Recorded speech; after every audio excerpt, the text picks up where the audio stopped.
Your dolly the most, it gets pretty much everything you need to get done. I mean, some have radius edges, some have, you know, a flat edge, so it depends on what radiuses you're trying to get and where you're trying to work it. A bunch of different things. You can use it to straighten metal. I mean, essentially all sheet metal work, you're either stretching the metal or shrinking the metal. You're doing one of two things. Whether you think you're wrapping an edge or folding, it's still, sheet metal work is stretch and shrink. That's all it really is. It's just how are you stretching it, what you're doing. If you had a raised spot in a piece of metal, or maybe a welded seam, then you'd use your flat side of your dolly, and you'd use a flat face hammer or semi-flat face hammer, and you'd plenish that weld. And then if there's any high spots or low spots of that weld, you could tap either using like your flat edge here or any of the picks, and you kind of just use it to push the metal whatever direction you want to go. You could also have a piece of the metal here, and then you could actually be tapping on the far side, not on the metal, which would stretch it, or it'd wrap it on a hard edge. This tool and this tool can be used for 90% of everything you're going to do, depending on how creative you are. And then a lot of times when you start getting into stuff, you'll make hammers that maybe somebody doesn't make one, that you want to do certain things, so you'll make hammers, or you'll make different little, like I made this guy to get in there, and I couldn't reach something in behind an item, so I made this so I get in there, and then I could use a hammer to work it out. Aluminum bars, I keep any spare chunks of aluminum I can find, because you can shape it, and then you can actually, with just a regular hammer, you can utilize it to push and move things around without damaging this metal as much or marring up this metal. Because when you strike metal to metal, you're flattening the molecules, you're stretching it by pushing them out, but that also sometimes dents it or mars it. So when you use like aluminum, it kind of has a little more give than the actual surface or the dolly.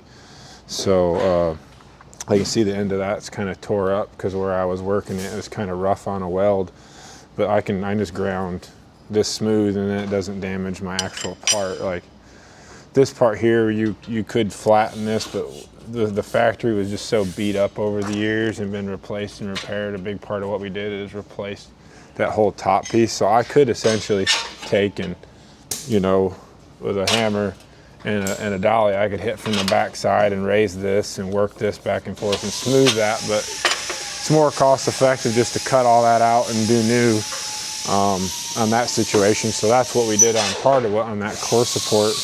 Essentially anything in here is used to either hit or be hit. So this, you tap down the back of it, it's kind of like it's called many different things. You know, if you're just trying to work an area and you're not trying to dent it, you're not trying to move the metal a lot, but you're trying to flatten a larger area, you would use something like one of these. This is a lot heavier, so this is a lot more use, this is not very heavy. It's more of a semi-flat surface, and you're literally just trying to work out any, like you'll see on Instagram or any of that stuff, where you'll see a Dicom panel, and it's got a bunch of little blue spots in it, and all those little blue spots are low spots. So that's when they'll take something like that, or if you're on a radius, and they'll just slowly work them, where if you were to take the hammer, it's a lot heavier and it's got more of a focused surface. You're gonna put more dimples and put more into the metal if you're not careful than, you know, some of these slap. I'm not professionally trained. I'm just a YouTube academy on how to do it, and just happen to pick it up pretty decent. But well, the radius itself is created out of actually two things. We use like a lot of the radius you'll see like this, or like these radiuses in here.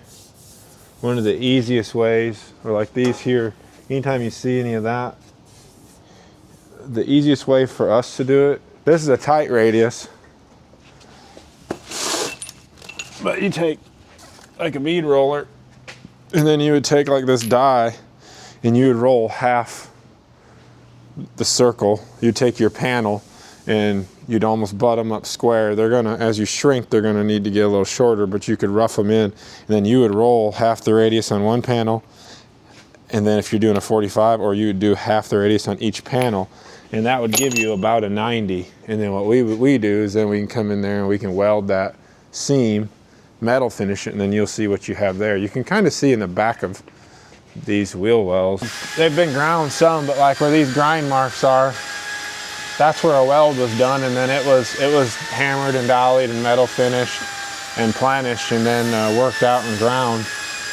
This is just going to get a liner on it, so it wasn't metal finished to the same degree the inside was, so you can see where there was seams, but if you look on the inside, you'd have no idea that this was a panel, this was a panel, that was a panel, that was a panel, and then that was a panel. So essentially there's 5 panels to make this piece, and you'd never be able to tell.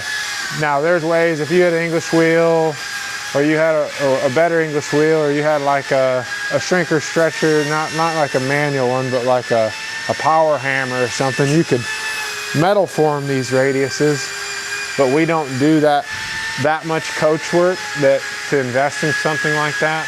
So that's a really cost-effective way to do that, where even people with a home shop, that's an Eastwood, $200 wheel and then some Amazon dies that fit it. So there's maybe $300 in that whole setup, and you can make 4 or 5 different radius corners, and you can roll it around corners. So this panel was made flat and then rolled. Same with this. That's one piece, that's a piece. So all that, you can kind of shape it and then just put a radius on it after the fact. Same with the firewall. The firewall is multi-pieces. Like these are the bigger radius. Those are made out of, you can make this piece, cut it to the diameter, the radius you want it to fit the wheel. Like if you had a 26-inch wheel diameter, you can make a 30-inch round tub, roll that radius on it, and then all you got to do is get your flat piece that makes up this to roll it, and then weld that, and you got a metal finished area. So if you look anywhere there's any of these radiuses that aren't just a hard 90 bend like this or like this, we use that method on a lot of stuff because it's quick. It adds a whole different look to the panel, having a radius edge compared to a hard edge. It just makes a better product, and it's not really that much additional time for what it does, so it makes it pretty easy. It might be easier to show, possibly. Well, this is a little tighter radius than what I would use on most things, but to save some time and not go and change all this just for a demo, I usually set that to my material thickness. And you just run this edge on this backstop. You can run it through there a couple times just to make sure the edge is crispy on a panel. And then let's say I had another panel. If you're doing a 45, so to say, or you want to do less tension in that, would put less of a radius on this. So you could actually just go a radius to a flat. And that would give you could get different angles, and you can manipulate this with your hammer and dolly to change that radius a little bit once you've made it. If you were going to do a 90, you would just do 2 of these, and then you would weld that together. And then whatever radius that is, that's probably like a 1/2 inch radius. Once that's welded, you planish your weld. So by putting a dolly on one side and a hammer on the other, you kind of relax and spread out the molecules in the weld. It's easier to planish a MIG over a TIG weld. So if you're going to be doing a lot of work on the weld, like shaping and grinding, besides grinding I mean, then you want to TIG it over a MIG. MIG's going to make a brittle, more hard weld. But if you had a dolly stand, I just use this because we got vices everywhere, so it makes it easier for me to throw this anywhere. But then you would take that, if this was already welded and you wanted to clean up that radius because it's not perfect, you could go ahead and just find the right die, and then once you work that over with a hammer, and that's metal finish, you'd never know that was 2 pieces of metal. And then if you weld it properly, it's going to be just as strong as the piece of metal that's not welded, as long as you got good penetration. It's an easy way to do a lot of that custom shaping without having to shrinker and stretcher on like a power hammer the panels and make all that like you would in like a regular coach working scenario where, you know, these guys are making these big fenders. They're going to start with one piece and they're going to shrink it and work it and shrink it and work it, where some of the engine bay panels and stuff like that, or interior panels, this is a really quick, good method to do.